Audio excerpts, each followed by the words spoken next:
Sisters Mill physically dragged my 7-year-old daughter off stage at school talent show because she was jealous her grandkids didn't get to perform, then violated restraining order by following us everywhere. Hi, I never thought I'd be writing about something like this, but here we are. My sister's mother-in-law, Paulina, 58F, was arrested 3 weeks ago at my daughter's elementary school fundraiser. She's now facing criminal charges for what happened that night, and our family is completely torn apart. Let me start from the beginning. My daughter Ruth, 7F, goes to Lincoln Elementary, and every year they host a talent show fundraiser to raise money for new playground equipment. It's nothing fancy, just kids doing little performances in the school gymnasium while parents buy overpriced cookies and coffee. The whole thing usually raises about $2,000, which isn't much, but every bit helps. My sister Jenny, 35F, has been married to Harvey, 37M, for 8 years. Paulina is Harvey's mother, and she's always been what you'd call intense. She moved to our town about 5 years ago after her husband died, supposedly to be closer to Harvey and Jenny. But really, she just wanted to control everything they did. She's the type who shows up unannounced, rearranges Jenny's kitchen cabinets, and then acts offended when Jenny asks her to stop. Jenny and Harvey have twin boys, Michael and Luke, both 6M. These kids are Paulina's whole world. She takes them to every activity, buys them expensive clothes, and constantly brags about how talented they are. She volunteers at their school, coaches their little league team, and basically treats them like they're destined for greatness. The boys are good kids, but Paulina has built up this fantasy where they're exceptional at everything. The talent show was scheduled for a Friday night in March. Ruth had been practicing her piano piece for weeks, a simple version of Twinkle Twinkle Little Star. She's been taking lessons for about a year and was excited to perform. I signed her up early because spots fill up fast, and the school limits it to about 20 acts to keep the show under 2 hours. Paulina found out about the talent show through Jenny and immediately wanted to sign up Michael and Luke.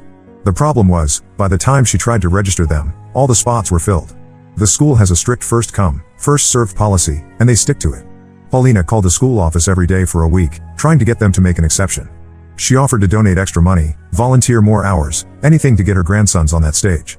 The school secretary, Mrs. Rodriguez, 40SF, finally told Paulina that if anyone dropped out, she'd call her immediately.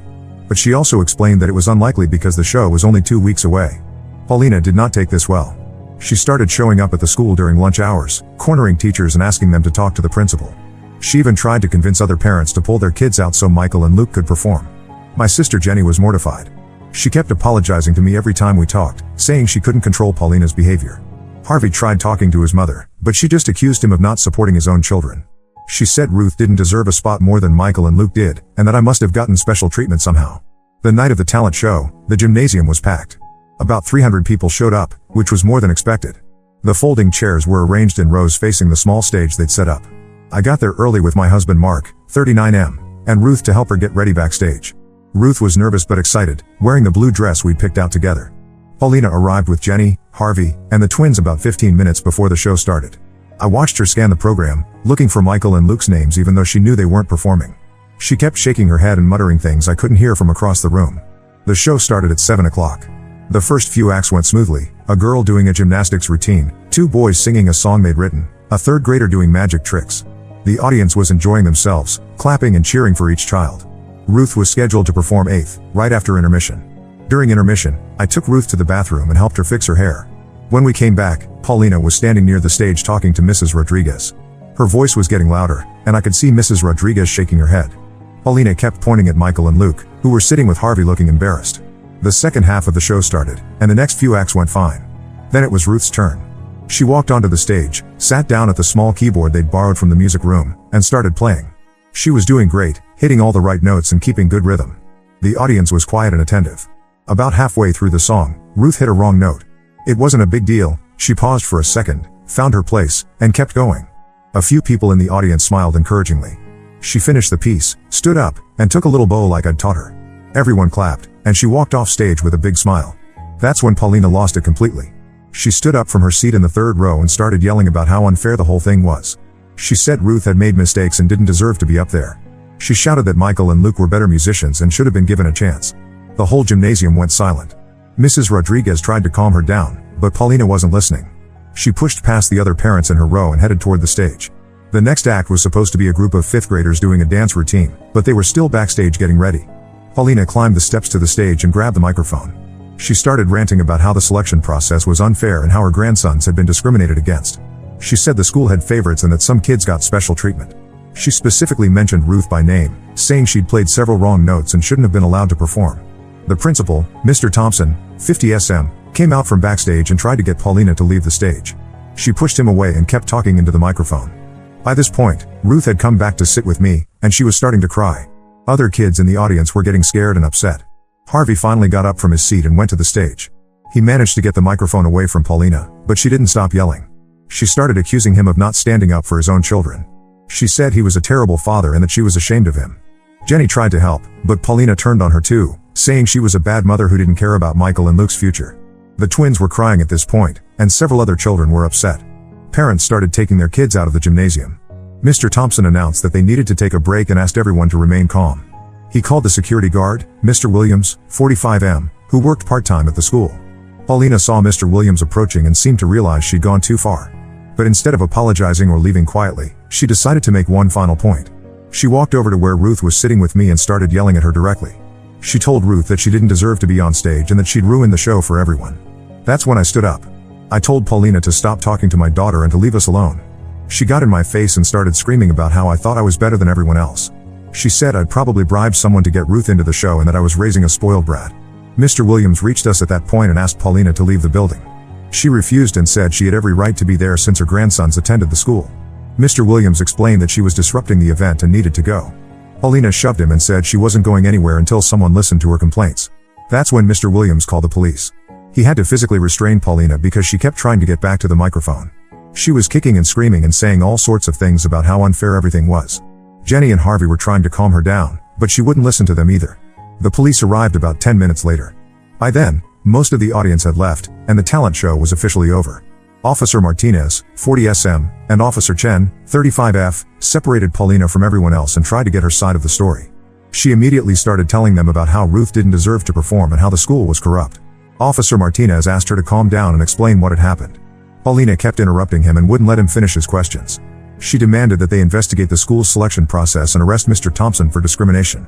Officer Chen tried to explain that being upset about a talent show wasn't grounds for filing criminal charges. That's when Paulina made her biggest mistake. She told the officers that if they wouldn't arrest Mr. Thompson, she wanted to press charges against me for harassment. She said I'd been rude to her and that I'd encouraged Ruth to make fun of Michael and Luke. None of this was true, but she seemed to believe it completely. Officer Martinez asked several witnesses what they'd seen. Mrs. Rodriguez, Mr. Thompson, and about 6 other parents all gave the same story. Paulina had disrupted the event, pushed Mr. Williams, and verbally attacked a 7-year-old child. Officer Chen asked Paulina if she wanted to reconsider pressing charges, since the witnesses didn't support her version of events. Paulina refused to listen. She said everyone was lying and that they were all part of some conspiracy against her family. She demanded that I be arrested immediately and said she'd sue the school if they didn't cooperate. Officer Martinez warned her that if she insisted on pressing charges, they'd have to investigate the whole incident, including her own behavior. She told him to go ahead and investigate. She said she had nothing to hide and that everyone would see how unfair the whole situation was. Officer Martinez asked her one more time if she was sure she wanted to proceed. Paulina said yes and demanded that they arrest me right then. Officer Martinez looked at Officer Chen and shook his head. He told Paulina to turn around and put her hands behind her back. She asked why, and he explained that she was being arrested for disorderly conduct, assault on a security guard, and harassment of a minor. Paulina started screaming that this was impossible and that she was the victim. The officers handcuffed her and read her rights. She kept yelling that she'd done nothing wrong and that everyone else was the problem. Jenny was crying, Harvey looked mortified, and the twins were hiding behind their father. As they led Paulina to the police car, she was still shouting about how unfair everything was. Ruth asked me why the police took Mrs. Paulina away. I told her that sometimes adults make bad choices and have to face consequences.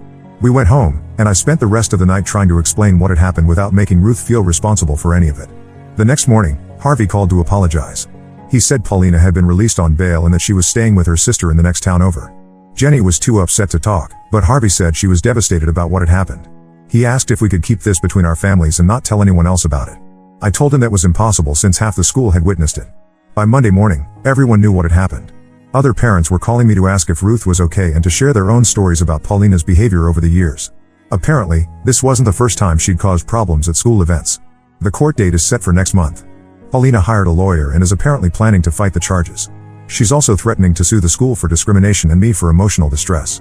Harvey says she's convinced she did nothing wrong and that everyone else is the problem. Jenny and Harvey are talking about moving to another state to get away from Paulina. Their marriage is strained because Harvey feels caught between his mother and his wife. Jenny blames him for not controlling Paulina earlier, and he says Jenny should have been more understanding of his mother's grief and loneliness. Ruth has been having nightmares about the incident. She keeps asking if she did something wrong during her performance. I've reassured her that she played beautifully and that none of this was her fault. But she's nervous about going to school events now, worried that something bad might happen again. The whole thing has torn our family apart. My parents are angry at Paulina and have said they don't want her at any future family gatherings. Harvey's sister lives across the country, but she called to say she's not surprised by Paulina's behavior. Apparently, Paulina has been causing problems for years, but Harvey always made excuses for her. I don't know what's going to happen at the court hearing. Part of me wants to see Paulina face consequences for her actions, but another part of me just wants this whole mess to go away. Ruth shouldn't have to deal with any of this, and I'm worried about how it's affecting her confidence and her relationship with her cousins. Has anyone else dealt with something like this? I'm not sure how to handle the situation with Jenny and Harvey, and I'm worried about Ruth's emotional well-being. Any advice would be appreciated. Update 1. It's been 3 weeks since my original post, and things have gotten much worse. Paulina's lawyer contacted me last Friday and said she wants to meet with me before the court hearing. Apparently, Paulina is planning to claim that I provoked her at the talent show and that everything was my fault. I should have seen this coming. Paulina has never taken responsibility for anything in her life, so of course she'd find a way to blame me for her own actions. But I wasn't prepared for what her lawyer told me about her version of events. According to Paulina's statement, I deliberately signed Ruth up for the talent show knowing that Michael and Luke wanted to participate. She claims I used my influence at the school to get Ruth a spot while her grandsons were denied. She also says I encouraged Ruth to make mistakes during her performance to make Paulina upset, and that I verbally attacked her when she tried to defend her family. None of this is true, obviously. I signed Ruth up for the talent show because she wanted to perform, not because I was trying to keep other kids out. I had no idea Paulina even wanted to register the twins until after the deadline had passed. And I certainly didn't tell Ruth to play wrong notes. That's the most ridiculous thing I've ever heard. But here's the part that really got to me. Paulina's lawyer said she has witnesses who will testify that I was rude to Paulina before the talent show started. These witnesses are apparently going to say that I made comments about Michael and Luke not being talented enough to perform and that I laughed when Paulina couldn't get them registered. I know exactly who these witnesses are. They're Paulina's friends from her book club, Margaret, 62F, Linda, 59F, and Susan, 61F. These women have been Paulina's enablers for years, agreeing with everything she says and supporting her in every drama she creates. They weren't even at the talent show, but I'm sure they'll lie for her in court. I called Harvey to ask him about this, and he was furious. He said Paulina had been calling everyone she knew, trying to get them to support her story. She'd told them that I was jealous of Michael and Luke and that I'd orchestrated the whole thing to humiliate her. Harvey said he tried to tell her that this was insane, but she wouldn't listen. Jenny finally called me back after avoiding my calls for 2 weeks. She was crying and said she didn't know what to do anymore. Paulina had been calling her every day, demanding that she choose between her family and her marriage. Paulina wanted Jenny to testify that I'd been mean to her in the past and that I'd always treated Michael and Luke unfairly. Jenny said she couldn't do it. She knows I've never been anything but kind to her boys, and she was there when Paulina lost control at the talent show. But she's also terrified of what Paulina might do if she testifies against her. Harvey's been caught in the middle, trying to keep peace between his mother and his wife. The situation got even more complicated when I found out that Paulina had been spreading rumors around town.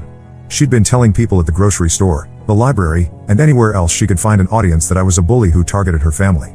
She claimed that Ruth's performance was deliberately bad to make her grandchildren look better by comparison. Some people believed her. I started getting strange looks when I dropped Ruth off at school. A few parents who didn't know me very well began treating me differently.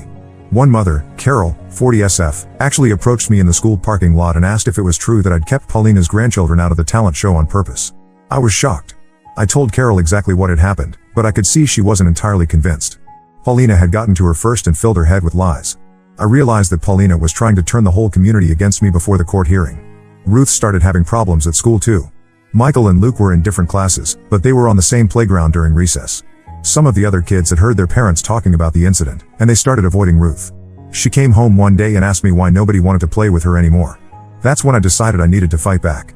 I couldn't let Paulina destroy my daughter's reputation and mine with her lies. I started collecting evidence of what really happened that night. I got copies of the school's registration records, showing that the talent show was full before Paulina even tried to sign up the twins. I also got statements from several parents who witnessed Paulina's behavior. Mrs. Rodriguez was incredibly helpful. She gave me a detailed timeline of Paulina's phone calls and visits to the school office. She also provided documentation of Paulina's complaints and demands. The pattern was clear. Paulina had been harassing the school staff for weeks before the talent show. Mr. Thompson wrote a statement describing exactly what happened on stage that night. He confirmed that Paulina had pushed him when he tried to get her to leave and that she'd verbally attacked Ruth by name. He also mentioned that several families had left the event early because their children were frightened by Paulina's behavior. The most damaging evidence came from Mr. Williams, the security guard. He wrote a detailed report about Paulina shoving him and refusing to leave when asked.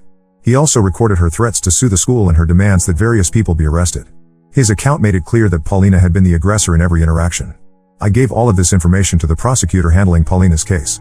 She seemed confident that the evidence would speak for itself, but she warned me that Paulina's lawyer might try to make the trial about my character instead of Paulina's actions. She advised me to be prepared for personal attacks and to stay focused on the facts. The preliminary hearing was set for 2 weeks later. Harvey called me the night before to warn me that Paulina was planning to bring a large group of supporters to the courthouse. He said she'd been organizing her friends and telling them that this was about defending grandparents' rights and fighting discrimination. I was nervous but determined. I knew I was telling the truth, and I had evidence to back up everything I said. Ruth was staying with my parents during the hearing because I didn't want her to be exposed to any more of Paulina's drama. The hearing itself was surreal. Paulina showed up with about 15 people, including her book club friends and several other women from her church. They filled 2 rows of the courtroom and glared at me the entire time. Paulina was dressed in a conservative black dress and looked nothing like the woman who'd been screaming and shoving people at the talent show. Her lawyer painted a picture of a grieving widow who'd been trying to advocate for her grandchildren and had been unfairly targeted by school officials and vindictive parents. He claimed that Paulina had been discriminated against because she was new to the community and didn't have the right connections. When it was my turn to testify, Paulina's lawyer asked me aggressive questions about my relationship with the school staff and whether I'd received special treatment. He suggested that I'd been jealous of Michael and Luke's talents and had deliberately tried to keep them out of the talent show. He even asked if I'd coached Ruth to make mistakes during her performance. I answered every question honestly and calmly.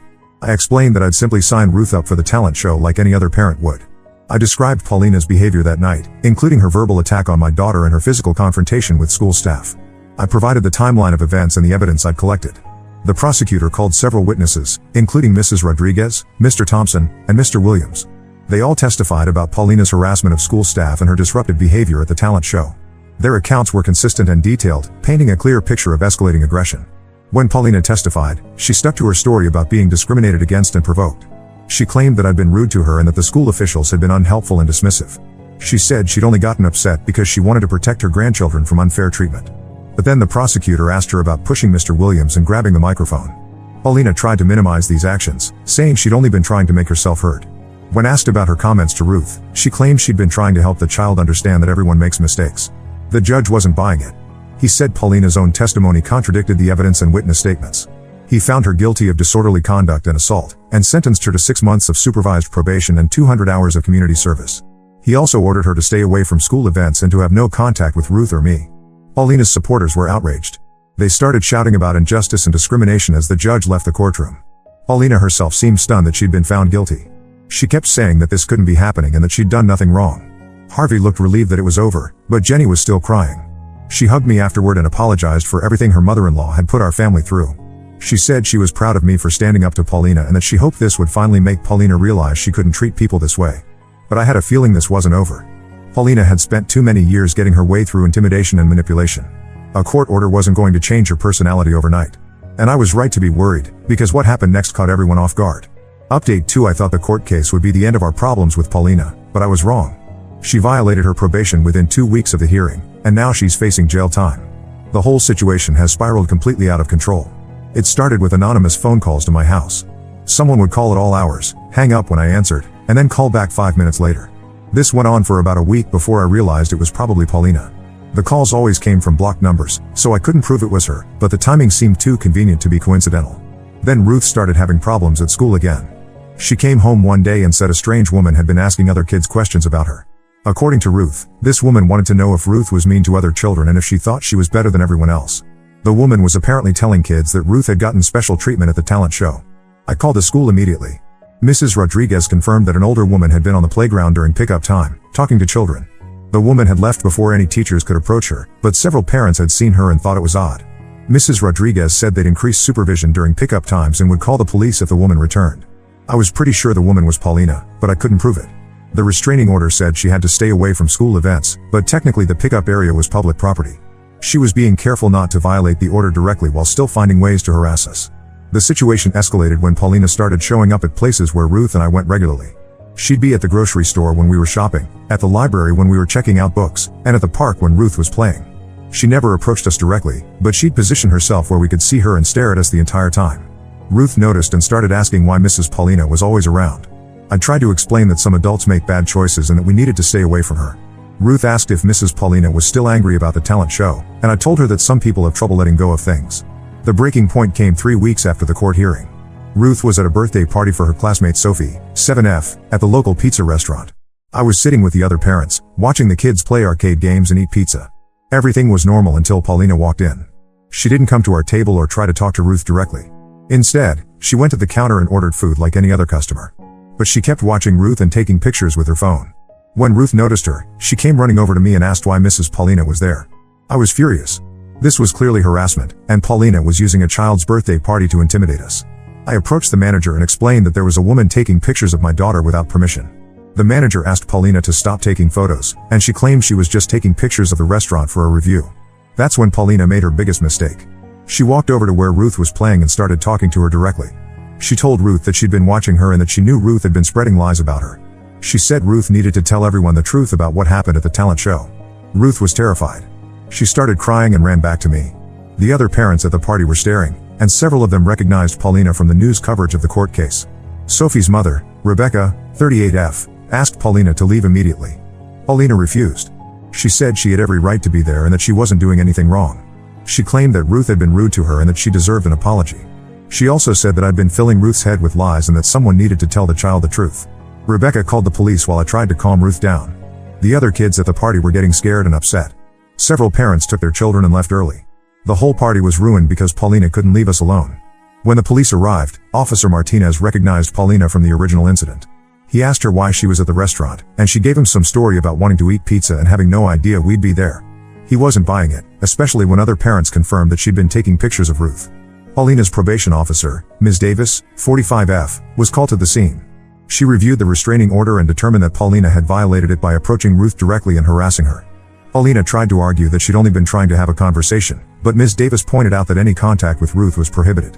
Paulina was arrested again, this time for violating her probation. She was crying and saying that this was all unfair and that she'd done nothing wrong. She claimed that I'd set her up by bringing Ruth to the restaurant on purpose, which was ridiculous since it was a child's birthday party that had been planned for weeks. The arrest made the local news again.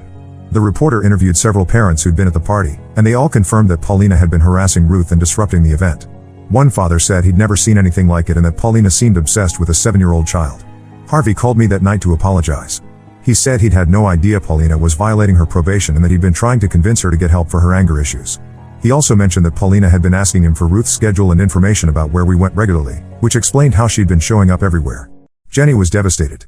She said she'd been defending Paulina to her friends and family, trying to explain that she was just a lonely widow who'd made some mistakes. Now she realized that Paulina's behavior was more serious than she thought. She asked if there was anything she could do to help, and I told her the best thing she could do was make sure Paulina didn't get any more information about Ruth or me. The violation hearing was scheduled for the following week. Paulina's lawyer tried to argue that she'd been at the restaurant by coincidence and that the conversation with Ruth had been misunderstood. He claimed that Paulina was confused about the terms of her probation and hadn't realized she was doing anything wrong. But the prosecutor had statements from 6 witnesses who all described the same pattern of harassment. They also had the restaurant security footage, which showed Paulina watching Ruth for over an hour before approaching her. The evidence was overwhelming. The judge was not sympathetic. He said Paulina had shown a complete disregard for the court's authority and had continued to harass a child despite being explicitly ordered to stop. He revoked her probation and sentenced her to 60 days in jail, followed by another year of supervised probation with stricter conditions. Paulina's supporters were fewer this time. Even her book club friends seemed to realize that following a child around and disrupting birthday parties wasn't normal behavior. Margaret later told Harvey that she was concerned about Paulina's mental state and thought she might need professional help. Paulina was led away in handcuffs, still claiming that she'd done nothing wrong. She shouted that this was persecution and that she'd be vindicated eventually. The judge had to threaten her with contempt of court to get her to stop talking. After the hearing, Jenny and Harvey approached me. Jenny was crying and said she was ashamed of her mother-in-law's behavior. She promised that they'd make sure Paulina had no access to information about Ruth or me when she got out of jail. Harvey said he was considering cutting off contact with his mother entirely, but he wasn't sure how to handle the situation. I felt bad for them, but I also felt relieved that Paulina would be locked up for 2 months. Ruth had been having nightmares about the strange woman following her, and I hoped that some time would help her feel safer. The whole experience had been traumatic for a 7-year-old who just wanted to play piano at her school's talent show. But even with Paulina in jail, the damage to our family relationships was extensive. Harvey and Jenny's marriage was under strain because of disagreements about how to handle Paulina. My relationship with them was complicated by everything that had happened. And Ruth was still dealing with the emotional impact of being harassed by an adult who should have been protecting her. The 60-day sentence seemed like a long time, but I knew it would pass quickly. Paulina would be out in less than 2 months, and there was no guarantee that jail time would change her behavior. She'd already shown that court orders and probation meant nothing to her. I had to assume that she'd continue to be a problem when she was released. Ruth was finally starting to feel safe again, but I knew that could change quickly if Paulina resumed her harassment. I'd have to stay vigilant and be prepared to protect my daughter from a woman who seemed incapable of accepting responsibility for her actions or respecting boundaries. Update 3: Paulina was released from jail last week after serving her full 60-day sentence. She didn't learn anything from the experience, and now we're making the difficult decision to move to another state. I never thought it would come to this, but Paulina has made it impossible for us to feel safe in our own community. The problem started before she was even released. About 2 weeks into her jail sentence, Paulina began sending letters to anyone who would listen. She wrote to the school board, the mayor, local newspaper editors, and even the county sheriff. In these letters, she claimed that she'd been wrongfully imprisoned and that our family had orchestrated a conspiracy against her. The letters were rambling and paranoid, full of accusations that made no sense. She claimed that I had bribed school officials to get Ruth into the talent show and that I'd hired actors to pose as witnesses during her trial. She also suggested that the judge had been biased against her because he was friends with my family, which was completely false. Most people ignored the letters, but a few took them seriously. Paulina's church friends started a petition demanding that her case be reviewed. They collected about 50 signatures from people who didn't know the full story and presented it to the district attorney's office. The petition was quickly dismissed, but it showed that Paulina still had supporters who believed her version of events. Jenny called me during Paulina's 5th week in jail. She was crying and said that Paulina had been writing to her constantly, demanding that she visit and bring Michael and Luke. Paulina wanted Jenny to testify that I'd been harassing their family and that the whole situation was my fault. When Jenny refused, Paulina threatened to disown Harvey and never speak to the family again. Harvey was caught between his mother and his wife again. He'd been visiting Paulina in jail every week, hoping to convince her to drop her vendetta against our family. Instead, she'd been using the visits to plan her next moves. She'd asked him to find out where Ruth went to school, what activities she participated in, and what our daily routine was like. Harvey finally realized that his mother wasn't going to change. He told me that Paulina had become obsessed with proving that she'd been wronged and that everyone else was lying. She'd convinced herself that Ruth and I were the source of all her problems, and that she couldn't be happy until she'd gotten revenge against us. The week before Paulina's release, Harvey made a difficult decision. He told her that he wouldn't be picking her up from jail and that she wasn't welcome in his home anymore. He said he couldn't allow her to continue threatening his nephew and disrupting his marriage. Paulina was furious and told him that he was dead to her. Instead of being picked up by family, Paulina was released to a halfway house about 20 miles away. She was supposed to live there for 6 months as part of her extended probation, but she violated the rules almost immediately. She was caught using the facility's computer to look up our address and Ruth's school information. The halfway house director called Paulina's probation officer, and she was given a warning. But 3 days later, she was caught again, this time trying to get another resident to drive her to Ruth's school. She claimed she needed to apologize to Ruth for the misunderstanding, but the staff recognized this as a violation of her restraining order. Paulina was moved to a different facility further away, but the damage was done. She'd already gathered enough information to continue her harassment. She started calling Ruth's school and claiming to be her grandmother, asking about pickup times and school events. The school staff recognized her voice and refused to give her any information, but her attempts were frightening. Ruth began having nightmares again. She'd wake up crying and ask if the bad lady was coming back. I tried to reassure her that Paulina was far away and couldn't hurt her, but Ruth seemed to sense that the danger wasn't over. She started asking if we could move to a different house where Paulina couldn't find us. The final straw came 2 weeks after Paulina's release. Ruth was at soccer practice when I noticed a woman taking pictures from the parking lot. She was too far away for me to see clearly, but something about her posture and behavior reminded me of Paulina. I called the police, but by the time they arrived, the woman was gone. The next day, Ruth's teacher called me at work. She said a woman had come to the school office claiming to be Ruth's grandmother and asking to take her home early. The woman had the right last name and knew some details about Ruth, but she couldn't provide proper identification. The office staff refused to release Ruth and called the police. The woman left before the police arrived, but the school's security camera got a clear picture of her face. It was definitely Paulina. Officer Martinez reviewed the footage and confirmed that Paulina had violated her restraining order again. A warrant was issued for her arrest, but she'd already disappeared from the halfway house. Her probation officer said she'd left during the night without permission, violating the terms of her release. For 3 days, we didn't know where Paulina was. The police increased patrols around Ruth's school in our neighborhood, but there was no sign of her. I kept Ruth home from school and canceled all her activities. We stayed inside with the doors locked, afraid that Paulina might show up at any moment. Jenny called me on the 3rd day. She was sobbing and could barely speak. Paulina had shown up at her house in the middle of the night, demanding to see Michael and Luke. When Harvey refused to let her in, she'd broken a window and climbed inside. She'd woken up the twins and started telling them that Ruth was a bad child who'd gotten their grandmother in trouble. Harvey called the police, and Paulina was arrested in the twins' bedroom. She'd been hiding in the woods behind their house for days, watching the family and waiting for an opportunity to get inside. When the officers searched her belongings, they found detailed notes about Ruth's schedule, maps of our neighborhood, and photographs she'd taken of our house. This time, Paulina was charged with burglary, stalking, and violating a restraining order. The judge denied bail and ordered a psychological evaluation. Paulina's lawyer tried to argue that she was suffering from grief-related mental illness, but the prosecutor pointed out that her behavior showed clear planning and intent. The psychological evaluation revealed that Paulina had developed an obsessive fixation on Ruth and me. The psychiatrist said she'd convinced herself that we were responsible for all her problems and that she couldn't move on with her life until she'd gotten revenge. He recommended long-term treatment and said she posed a continuing threat to our safety. Paulina was sentenced to 18 months in prison, followed by 3 years of supervised probation. The judge also issued a permanent restraining order and ordered her to undergo mandatory psychiatric treatment. But even with Paulina locked up, I didn't feel safe anymore. The whole ordeal had lasted almost a year, and it had taken a toll on everyone involved. Ruth was afraid to go to school or participate in activities. Jenny and Harvey's marriage was barely surviving the stress. Michael and Luke were confused and upset about their grandmother's behavior. Our entire extended family had been torn apart by one woman's inability to accept consequences for her actions. Mark and I made the decision to move after talking to Ruth's counselor. She said Ruth needed a fresh start in a place where she could feel safe and build positive memories. We'd been considering a job opportunity in Colorado for months, and this seemed like the perfect time to make the change. We put our house on the market and started making plans to relocate. Ruth was initially sad about leaving her friends, but she was also excited about the idea of starting over somewhere new. She said she wanted to go somewhere where nobody knew about the bad lady and where she could play piano without being afraid. Harvey and Jenny decided to move too, but in a different direction. Harvey got a transfer to his company's office in Oregon, and they planned to leave as soon as the school year ended. Harvey said he needed to get his family as far away from his mother as possible, and Jenny agreed that a fresh start would be good for the twins. Before we left town, I met with the prosecutor to make sure Paulina couldn't find us when she was eventually released. They helped me seal our new address and Ruth's school records. They also set up a system to notify us if Paulina was ever released early or if she violated her probation again. The hardest part was explaining everything to Ruth without making her feel responsible for what had happened. I told her that sometimes adults make very bad choices that hurt other people, and that when that happens, families have to make changes to stay safe. She asked if we'd done something wrong, and I assured her that we hadn't, that Paulina's behavior was about her own problems, not anything we'd done. Our last week in town was bittersweet. Several neighbors came by to say goodbye and to express their support for our family. Mrs. Rodriguez from the school gave Ruth a card signed by all her teachers, wishing her luck in her new home. Even some of Paulina's former supporters stopped by to apologize for not understanding the situation earlier. Jenny and Harvey came over the night before we left. Jenny hugged me and said she was sorry for everything her family had put us through. She promised to make sure Paulina never got any information about where we'd moved, even after she was released from prison.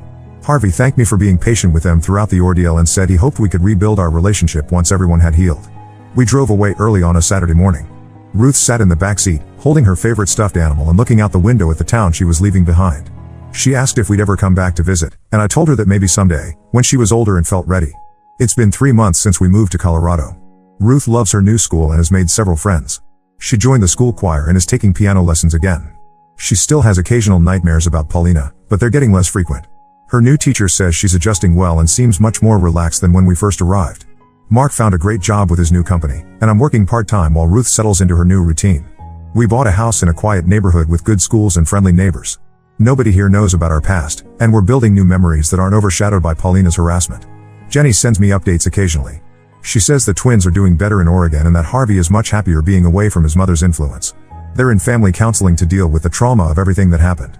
Jenny also mentioned that Paulina has been writing letters from prison, but they're not reading them anymore. I sometimes wonder if we overreacted by moving so far away. But then I remember how terrified Ruth was during those final weeks, and I know we made the right choice. Paulina had shown that she was willing to break laws and violate court orders to continue her harassment. Even with her in prison, there was no guarantee that she wouldn't find a way to cause more problems when she was released. Ruth asked me recently if she could take piano lessons from the same teacher who taught her before we moved. I told her we'd find her a new teacher here, and she said that was probably better anyway. She wanted to learn new songs and make new memories that didn't remind her of the talent show.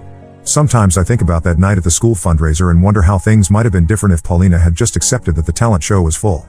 Ruth would have played her little song, the audience would have clapped, and everyone would have gone home happy. Instead, one woman's inability to accept disappointment destroyed multiple families and traumatized a child who just wanted to share her music.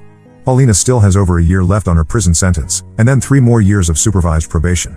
I hope she gets the help she needs during that time, but I'm not optimistic. Some people are so invested in being victims that they can't see how their own actions create their problems. Paulina seemed determined to blame everyone else for her choices, and prison time probably won't change that mindset. We're not in contact with Harvey and Jenny anymore, though I hope they're doing well in Oregon. The whole experience was too traumatic for everyone involved, and sometimes the healthiest thing is to start over completely. Ruth asks about her cousins occasionally, but she seems to understand that some relationships can't be repaired after certain events. I don't regret standing up to Paulina or pursuing legal action against her. Children deserve to be protected from adults who can't control their behavior, and Ruth needed to see that actions have consequences. But I do regret that it took so long for the adults in Paulina's life to recognize how dangerous she'd become. Moving across the country wasn't the ending I'd expected when I wrote my first post about the talent show incident. But sometimes protecting your family means making difficult choices and accepting that some relationships can't be saved. Ruth is safe now, and that's what matters most. We're building a new life here in Colorado, one day at a time. Ruth is learning that most adults are kind and reasonable, and that she doesn't have to be afraid of participating in school events or expressing herself. She's even talking about trying out for next year's talent show at her new school. This time, I'll make sure to arrive early and sit in the front row to cheer her on.